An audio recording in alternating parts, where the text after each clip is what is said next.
gusto ko lang i-record. Gusto ko lang kuhawan yung scenario. Time check tayo alas 3.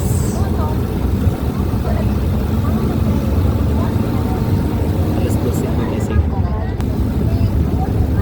December 24, update Davao City.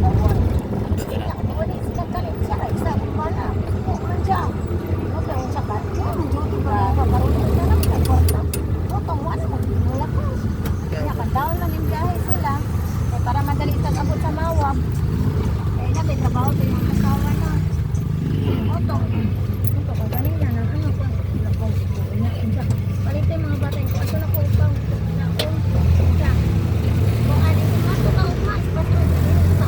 So ito yung hitsura ng Davao City ngayon para sa mga OFW dyan na nanonood. Up dito ito.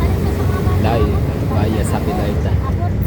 Time check 3:56 December 24, Liwas Pasko, Espiras sa Kapaskuhan.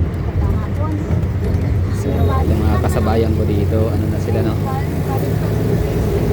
Ready set go na sila, mamalengke para sa panghanda mamayang Noche Buena.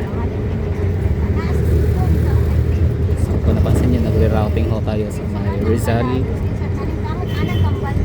Claveria, Rizal dahil sa sarado ang San Pedro Street sa may harap ng San Pedro Cathedral.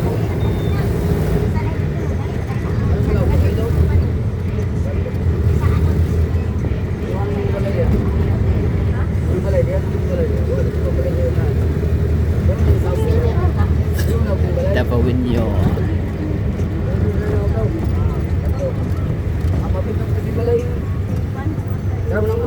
Yung mulai dagang mga tao rin sa mulai yung mulai.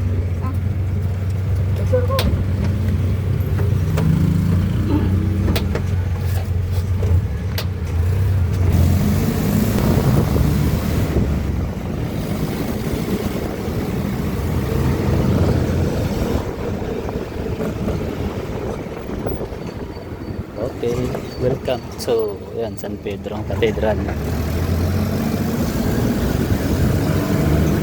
Iniwasan yung San Pedro Cathedral kasi sarado nga doon, hindi makadaan.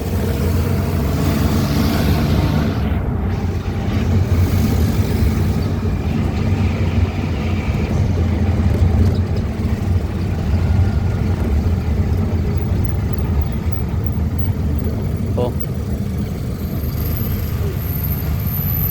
rerouting ulit. Okay. Ano pala to, technique na malupitan. Okay.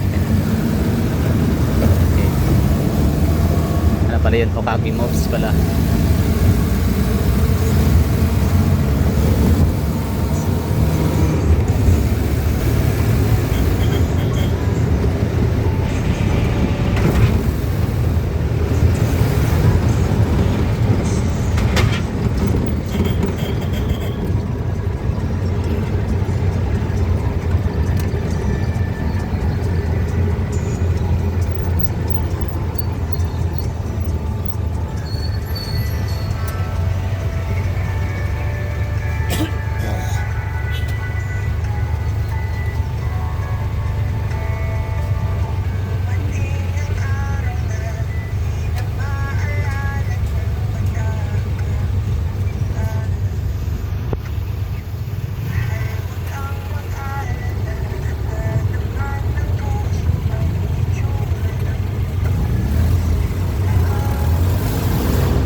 Terreno.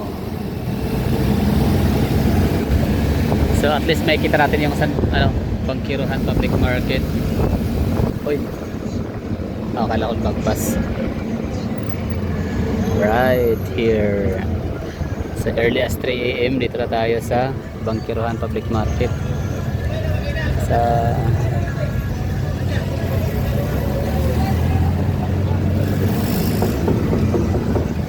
nabinta ngayon prutas tsaka mga karne, pagkain, public market.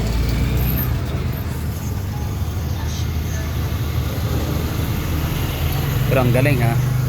Kasi ang Bangkirohan Public Market ay organized na siya ngayon kumpara nung mga nagdaang araw, mga nagdaang buwan.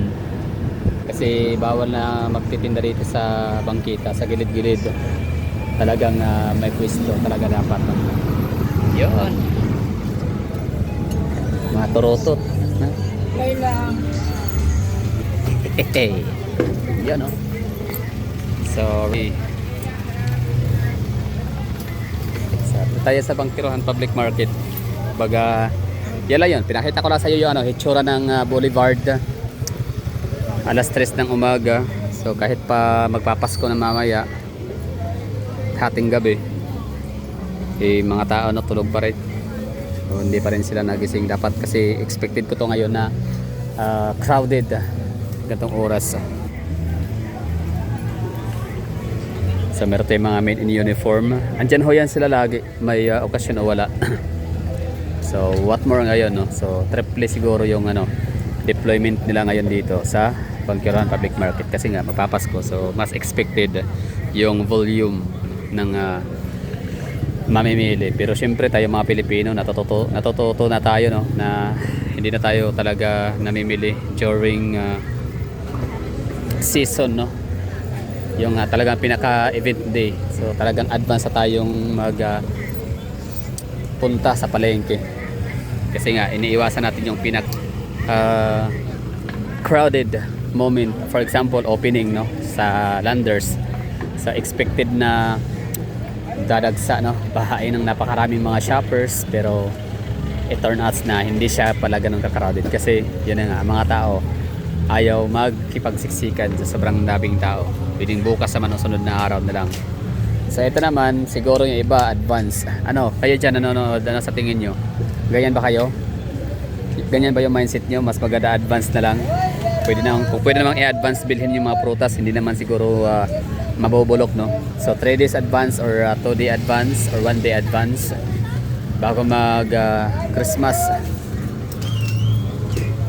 Namimili na ba kayo? Kung hindi rin naman mabubulok yung mga paninda. I mean yung mga binibili na mga prutas, di ba? Tsaka kung may ref din naman, di ba? So mas maaga mas maganda pag early, 3 days early, 2 days early or 1 day early na mamimili ng mga karne, tapos ilagay na lang sa ref para iwas siksikan. Galing, nakakahanga kasi time check tayo alas 3 na, but still hindi siya ganun ka-crowded. So malaking tulong yung ginawa na itong pag-organize sa Bangkirohan Public Market. Kasi kung hindi, dati to dito, Kayagaw, Mikos to dito, Rumble to dito kapag gantong oras, hindi na makakadaan halos yung mga sasakyan. Kasi kasada to Ayan ito na yung hitsura ng Bangkirohan. So yun yung hitsura mula tayo sa sa may Quezon Boulevard tayo kanina, sumakit ng jeep. Tapos dito na tayo sa Bangkirohan Public Market. So, up next, i-off ko to syempre kasi yung content na yon iba yon. Kumbaga hitsura ng Davao City update alas 3 December 24. So thank you for watching. Sa tingin nyo walang masyadong tao Di ba dapat Di ba dapat alas 2, alas 3, di ba dapat marami ng tao sa kalsada? Maraming mga jeep, dapat maraming mga mamimili papuntang Bangkirohan, pero kita nyo naman, wala tayong masyadong nakitang mga tao na nakaabang sa kalsada at pumapara ng jeep na masasakyan. Wala tayong nakikita masyadong mga tao na naglalakad. Sabihin talaga mga tao, talagang pag may pagkakataong matutulog, tulog talaga. Thank you. Happy holiday. Merry Christmas.